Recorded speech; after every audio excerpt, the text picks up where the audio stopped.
Welcome to the Sigma Product Knowledge series. Today we're going to be covering piling rigs. Piling is effectively putting large foundations into the ground to carry structures like buildings or bridges. On this first photograph you can see a typical Bauer piling rig for rotary piling. It's got tracks like an excavator. The upper body on the machine is rotating round just like an excavator.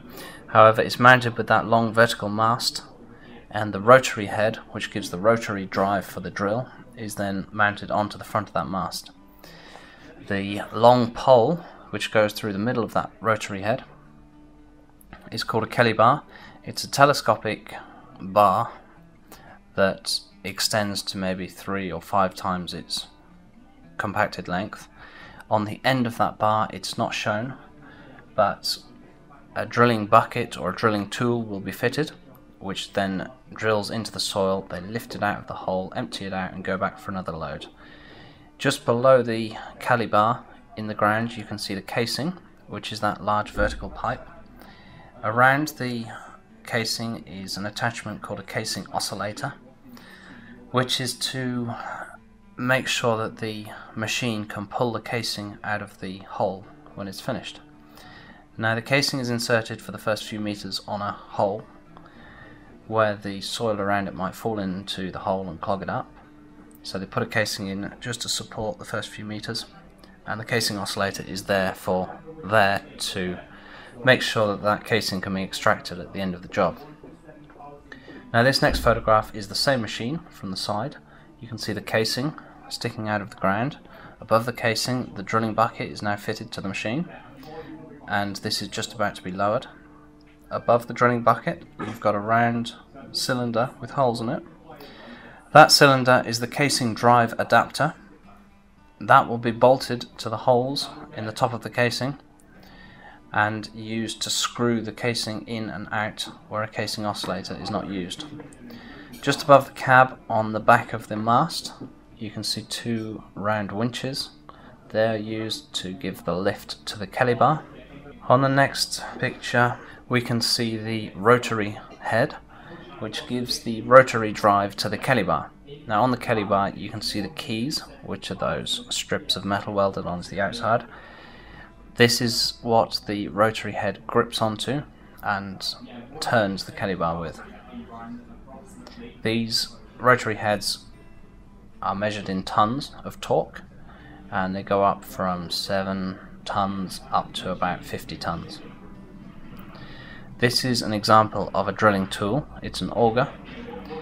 You can see the casing at the bottom of the photograph, and this auger is sent down into the hole. It drills until it's full and then lifted out, as you can see here.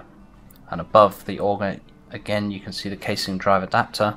You can also see the bottom of the Kelly bar where it's fitted onto the auger. This is a different type of drilling tool. It's a drilling bucket, which is like a large barrel. Again, they send it down. Once it's full, they then pull it up. You can see the Kelly bar, the rotary drive. This is a typical Bauer H series, folded for transport. As you can see, they're very compact and easier to transport than the V series, which is on this next photograph. The V series is much older and simpler design, where the mast folds forward instead of rearward over the machine. However, because of the length of the mast has to be dismantled for transport, which means that it is more difficult and expensive to transport around. However, the V series is a more strong machine. This is another type of rotary piling rig. However, it's not a self-propelled unit as before. This is mounted onto a crane, crawler crane. The red item you see there is the crawler crane on tracks.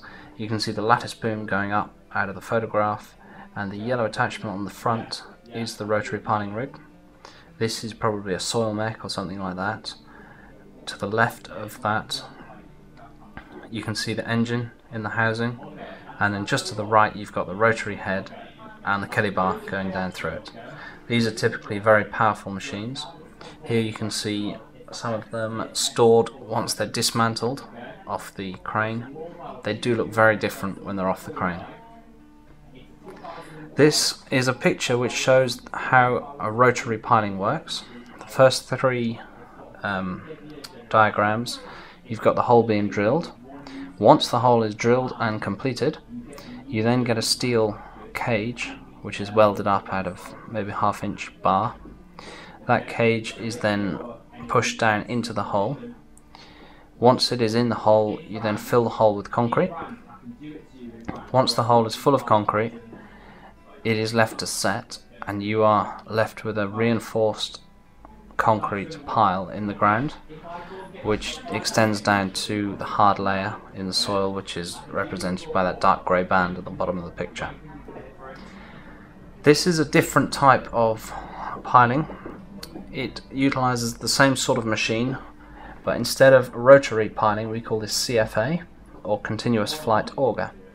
The auger is that long screw in front of the mast, and instead of having to drill to a certain depth and then empty the tool out, this auger is designed to drill its full depth in one stroke.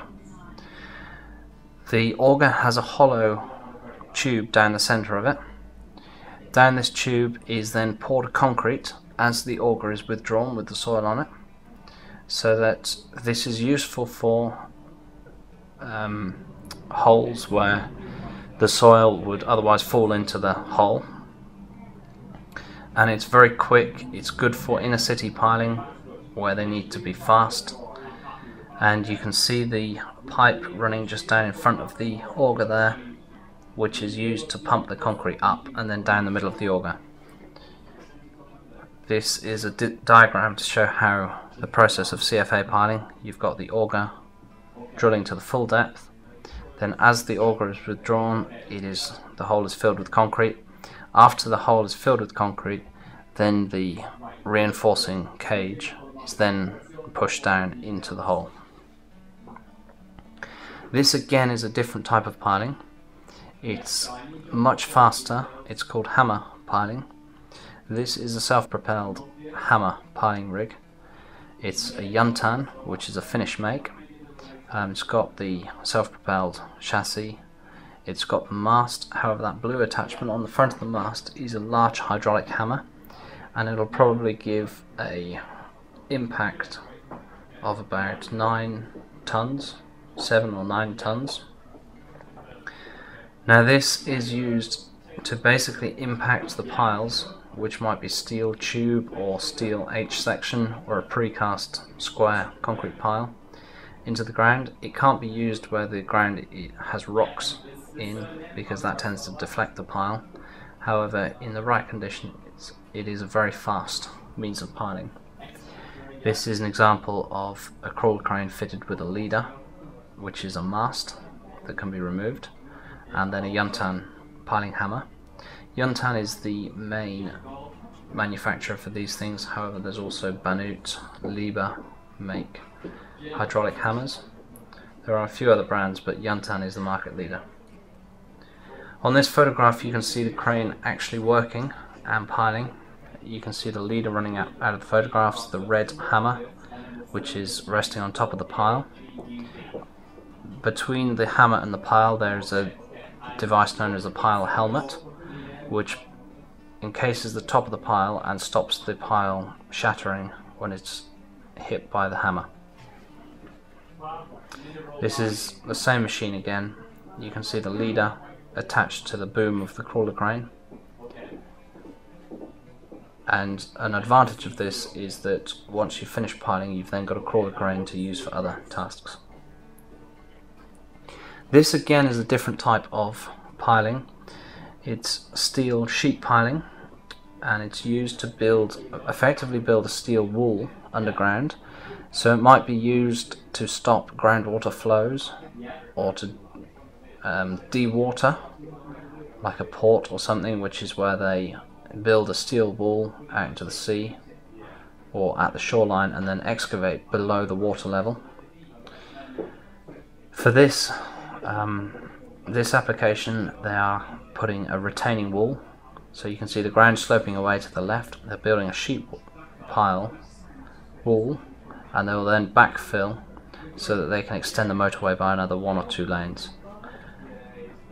The machine doing it is an ABI rig, which are typically multi-purpose rigs. The blue attachment there at the top of the picture is the sheet pile vibrator, whereas a hammer pile will give an impact force. This more vibrates the pile into the ground.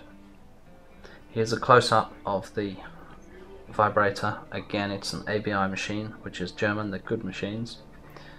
And at the bottom of the vibrator you can see the jaws which clamp onto the pile.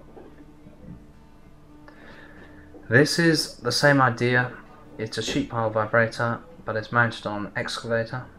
They're very handy machines, and again it's making a sheet pile wall.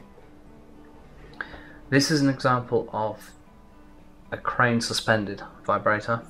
So the hydraulic pipes leading away from the red attachment go to a power pack, which is like a large engine powered generator, which then provides the hydraulic impact fluid to the vibrator. This red attachment will then be suspended by ropes or cables from a crane. This shows a completed pile wall, presumably to stop groundwater seepage or something. They do provide a watertight wall underground. This now is a different type of piling rig again. It's more akin to the hammer piling rig. It's called a diesel piling hammer. But whereas the hammers we've seen before have been hydraulic and accelerate the hammer by hydraulic power faster than gravity, this is a much older design, and it uses diesel power to impact the pile into the ground. It works similar to a hammer, but it's just slightly different technology. The good thing about these is they're pretty much completely self-contained. Here you can see it on a self-contained piling rig, and it's impacting a steel tube into the ground as a pile, probably for the base of a pylon or something. You can see just a few feet above the ground the join where another section of pile has been added. This is showing a similar hammer but hanging off a leader, which is that mast section. That whole thing has been suspended off a crane. Again, it's putting a steel tube into the ground. This shows another hammer, but this time it's being fully suspended off a crane. This is a diesel hammer again, but it's putting in steel H sections into the ground, and this is putting in steel square precast piles. This diagram shows how the diesel hammers work. In the first section where the hammer is being lifted, it lifts up to what is called a trip switch.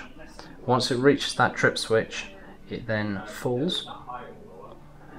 When it hits the anvil, which is on the center, the third picture there, a small amount of diesel will have already been sprayed onto the anvil, which is like the impact plate. When the hammer hits the anvil, that diesel then explodes and forces the pile down into the ground and the hammer back up to take its next run. At the top of its run, it will have drawn in fresh air into the system and then falls again and impacts against the next lot of fresh diesel that's been sprayed onto the thing. So it's completely self-contained. It runs for hours, it's quite quick, it's not as fast as a hydraulic hammer, but it's a lot cheaper and lower maintenance. This is another slightly different machine. It's for steel sheet piling, but it's called a silent piler. Normally they're made by Geeken, although there are a couple of other makes.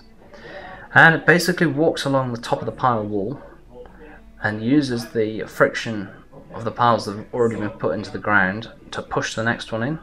It's very popular for inner city work where they don't want vibration of hammer piling, which can be felt maybe a mile or more away. And this doesn't cause any disturbance, it's silent, and it just pushes it in by hydraulic pressure. That gives you a brief overview of piling with the main categories in, although there are some others. These are the main ones you'll come across. Thanks for listening.